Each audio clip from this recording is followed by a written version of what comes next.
à tous dans l'invité de la rédaction. Aujourd'hui, nous allons parler du prix Nobel de la paix qui est africain. Vous le savez, il s'agit du Premier ministre éthiopien Abiy Ahmed qui s'est vu attribuer cette prestigieuse récompense pour son action en faveur de la réconciliation de son pays avec l'Érythrée. Avant lui, 18 autres Africains ont reçu cette prestigieuse distinction, dont le gynécologue congolais Denis Mukwege, lauréat du prix Nobel de la paix 2018. Mais à quoi sert le prix Nobel de la paix? Pourquoi il est si important de le recevoir? Élément de réponse dans cet entretien avec Aluntine, fondateur d'Africadium Center et rapporteur spécial des Nations Unies sur la situation des droits humains au Mali. C'est un plaisir de vous recevoir, Monsieur Tine. Tout le plaisir pour moi, Aminata. Alors, le prix Nobel de la paix, comme je le disais tantôt, a été décerné au Premier ministre éthiopien. Une deuxième, c'est une succession, puisque l'année dernière, elle a été décernée en africain. Votre appréciation sur cet honneur qui a encore été fait à un fils d'Afrique? Écoutez, je pense que pour Ahmed Abiy, Premier ministre éthiopien, je pense que c'est largement mérité. C'est d'autant plus mérité qu'il est quand même relativement jeune. Il est de 1976. Et qu'il est arrivé au pouvoir aussi il n'y a pas si longtemps que ça. Donc il a fait des actions tellement spectaculaires au moment où en Éthiopie il y avait beaucoup de tensions, beaucoup de conflits, beaucoup de prisonniers politiques. Donc il a beaucoup contribué vraiment à libérer dans une certaine mesure la démocratie éthiopienne. À 43 ans. À 43 ans, donc libérer des détenus politiques, c'est très important. Libérer les médias, la liberté d'expression, parce que l'Éthiopie était très fermée. Et puis ensuite, l'Éthiopie, c'est la promotion quand même d'une dame comme présidente de la République. Je pense que tout ça a fait que c'est de ce côté-là aujourd'hui où nous avons les actions les plus positives. Mais ce qui est remarquable aussi en très peu de temps, c'est cette quand même réconciliation avec l'Érythrée. Ce n'était pas si évident, l'Érythrée qui est quand même une république très fermée comme on le sait. Donc ça c'est un véritable exploit de mon point de vue. Et puis aussi la paix au Soudan. Les gens étaient désespérés. Le Soudan, c'était une véritable bombe pour toute la sous-région. Et la manière dont ça s'est terminé, très sincèrement, je pense que les gens n'ont pas eu à délibérer très longtemps pour lui donner ce prix. Et de mon point de vue, que successivement, l'année dernière, que ce soit Denis Mukwege, quand même ce chirurgien qui construit, qui reconstruit les femmes, la vie des femmes. C'est extraordinaire le travail qu'il a fait. On est étonné d'ailleurs qu'il l'ait eu si tard. Mais quand même, c'est très mérité. Les deux prix sont mérités. Donc, je pense que c'est un message. Promouvoir la paix aujourd'hui en Afrique, auprès des Africains, et effectivement aussi promouvoir le leadership politique.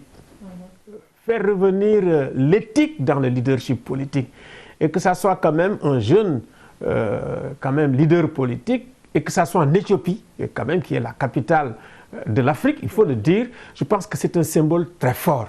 Et comme vous le dites tout à l'heure, c'est symbolique qui rejoint ainsi la liste des 18 personnalités africaines qui ont eu le privilège de le recevoir. Ils ont un point commun, comme vous le dites, celui d'œuvrer pour la paix et la défense des droits humains. Absolument. Parce qu'aujourd'hui, tout de même, on est dans un cadre où les conflits sont nombreux en Afrique. Et ce sont des conflits extrêmement complexes. Moi, je prends le Mali, je prends le Burkina, où nous avons pratiquement des États qui ont énormément de problèmes. Si on ne parle pas d'États faillis, où tous les jours que Dieu fait, pratiquement, il y a des morts, il y a des attaques. Et des fois, ce n'est que dans une zone assez réduite où pratiquement la sécurité est assurée autour de la capitale. Ailleurs, partout, c'est des problèmes de sécurité. Et vous êtes le mieux placé d'ailleurs pour le dire, puisque vous êtes ancien directeur d'Amnesty International. Absolument, pour l'Afrique de l'Ouest et du Centre, oui, on est quand même très bien placé pour voir ce qui se passe aujourd'hui. C'est aussi la réduction, comme peau de chagrin, de l'espace civique. Ça veut dire aujourd'hui, la liberté d'organisation est menacée, la liberté de manifestation. Il faut quand même que je parle de la Guinée puisqu'on est là aujourd'hui. Et effectivement, nous préoccuper très profondément de la répression, de sa violence et de sa brutalité. Et franchement, demander également à ce que vraiment des médiateurs aillent en Guinée avant qu'il ne soit trop tard, parce que c'est le moment de le faire. Et donc, par rapport au Mali, par rapport à Guinée, où ça se crispe, par rapport à d'autres régions, vraiment, nous avons besoin de leaders qui fassent la promotion de la paix aujourd'hui. À l'image du Premier ministre éthiopien. Et nous avons besoin que d'autres pays, comme les nôtres aussi, s'affirment dans ce sens, dans les droits humains. Le Sénégal l'a été pendant très longtemps. Il est nécessaire qu'on ait de jeunes leaders aussi qui fassent la promotion de la paix et qu'en francophonie, au moins, qu'on puisse aussi vraiment voir des gens qui s'affirment pour devenir de prochains prix Nobel de la paix. C'est très important. Très important. Et ce prix international récompense des personnes ou des organisations qui œuvrent pour la paix et défendent les droits de l'homme. Ça, on le sait. Cela prouve encore une fois que l'Afrique, à travers ses dignes fils, œuvre pour un monde meilleur, n'est-ce pas? Écoutez, quand même, Nelson Mandela l'a eu.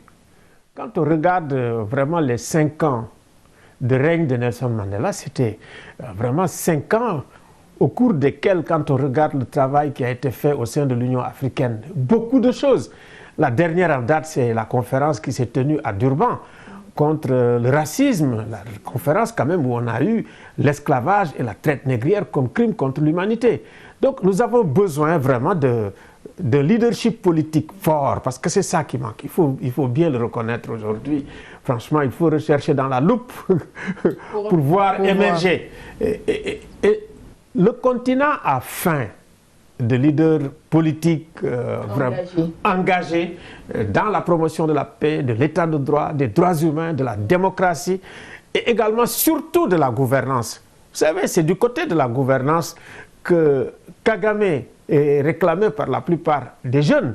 Mais nous avons besoin effectivement de Kagame qui s'engage maintenant résolument vraiment dans la promotion de la démocratie et des droits humains. Je pense qu'il doit lever le pied un tout petit peu pour lui aussi aller rejoindre vraiment la liste des gens qui vont avoir le prix Nobel de la paix dans le domaine vraiment de la gouvernance. Franchement, c'est une référence. Espérons qu'il en fera partie. Beaucoup en entendent parler mais ignorent son utilité. Dites-nous, à quoi sert le prix Nobel de la paix? Écoutez, c'est symbolique. C'est un symbole extrêmement fort. À partir du moment où vous l'avez, il est évident que vous-même, vous devenez une espèce d'ambassadeur de la paix dans le monde. Vous allez œuvrer pour la paix dans le monde. Et partout où vous allez pour faire la promotion de la paix, les gens vous écoutent, les gens vous reçoivent, les gens vous admirent. Les gens font de vous une référence. Il me semble que sur le plan symbolique, c'est extrêmement fort. Et de mon point de vue, nous en avons besoin parce que c'est l'incarnation d'une éthique au plus haut niveau, élevée au plus haut niveau. Et je pense que c'est très important qu'on l'ait eu, et que ce soit l'Éthiopie qui l'ait eu, et que ce soit une nouvelle génération également de leaders politiques qui l'ait eu, et qui fassent la promotion de la paix dans un pays vraiment où on ne pensait pas que ça pouvait arriver. Il est arrivé dans une situation où il y avait de l'impasse. Vous répondez même à ma dernière question, de savoir s'il est très important de le recevoir. Mais absolument, ça serait un honneur pour nous au Sénégal de le recevoir ici, de lui parler.